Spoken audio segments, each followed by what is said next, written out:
Dr. Phyllis. I need your help because I'm concerned about my Meemaw, Ethel. She always just loses her balance. Introducing Dr. Phyllis. Today we have two guests coming in. We have an assessment that's just right for them. So today with us on the show we have Ben and his grandma. Why? Well, you always lose your balance. I don't know what you're talking about. To assess that fall risk, we have just the assessment for you. It's called the Timed Up and Go test, or TUG. What is the purpose of this? Like we said, it's to assess and observe the mobility, balance, and fall risk in older adults. So this can be done by anyone, especially OTs, but there's no training. This assessment is going to be helpful because it's a reliable measure of functional performance that captures gait, transfers, and turning movement. So, Meemaw, if you don't mind me asking, how old are you? I'm 67.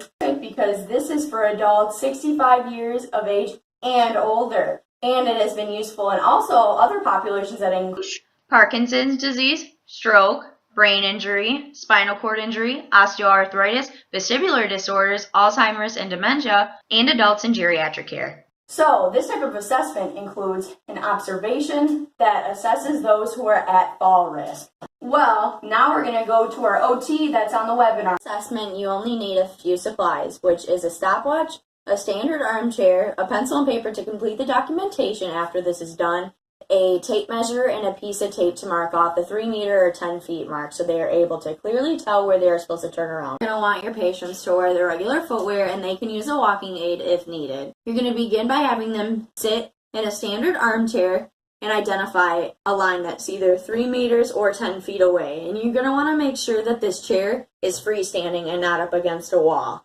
And one practice trial should be given to the patient that is not included in their score. Seated, you are going to give them these instructions. When I say go, I want you to 1. Stand up from the chair, 2. Walk to the line at the floor at your normal pace, 3. Turn, and 4. Walk back to the chair at your normal pace, and then 5. Sit back down again.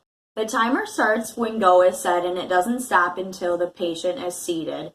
And when you are done, it is documented in the amount it took them in seconds. We're also going to check if any of these apply. Slow, tentative pace, loss of balance, short strides, little or no arm swing, setting selves on walls around them, shuffling, or taking multiple steps to complete a turn, or they're not using their assistive device properly. Any of you have any questions? What are the strengths of this test? Well, there is no cost to administer this.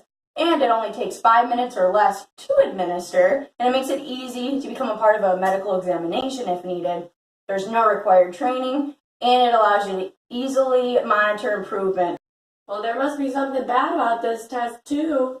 Well, there are some limitations. This assessment may demonstrate less reliability among patients suffering from cognitive impairment.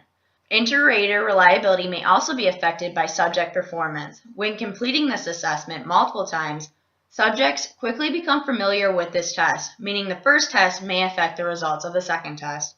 Finally, the 3 meter or 10 feet distance may not be long enough to adequately assess safety in some patients. What kind of functional interpretations can be made from this assessment? What information will this assessment provide to you as the therapist?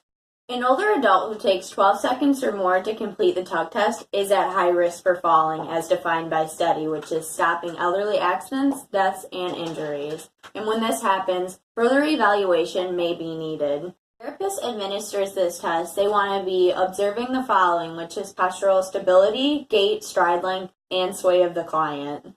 So, Alyssa, is this test reliable and or valid?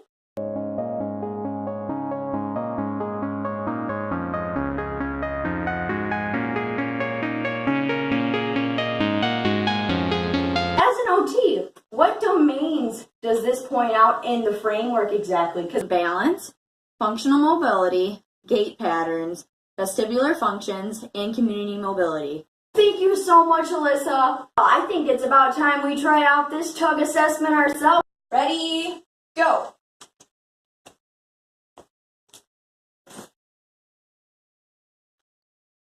10.7 seconds. She's not at fall risk, folks. Thank you so much for helping me and my Meemaw, Dr. Phyllis. No problem. And since everyone was here today, everyone gets to go home with a crock-pot. Look underneath the seats, though. Yeah. Thanks! Worried about my Meemaw falling, but after the timed up and go test, I found out she was under 12 seconds. So my Meemaw isn't at high risk for falling. I told ya. Thanks, Dr. Phyllis.